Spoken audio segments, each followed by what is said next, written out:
Tocando em frente, canção de Almir Sater.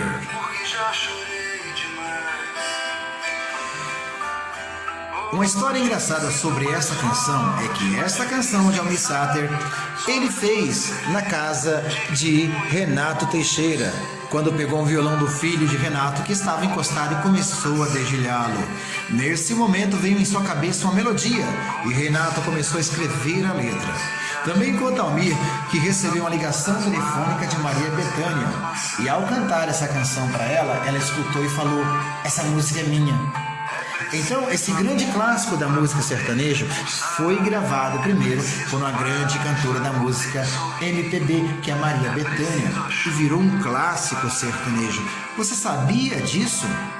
Pois é, uma canção de grande sucesso, cantada por muitos nomes da música brasileira, como Sérgio Reis, Leonardo, Paula Fernandes.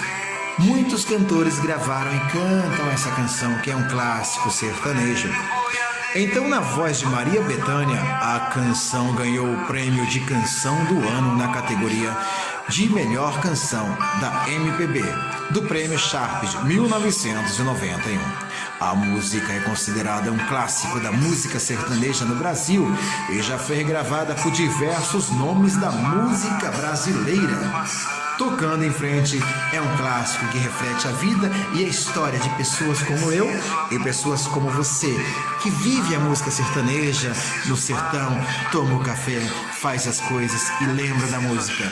Um abraço a todos. Se essa música mudou a sua vida, você pode comentar aqui nos comentários e deixar a sua opinião sobre, sabendo que sua opinião ela é muito importante. Um abraço a todos.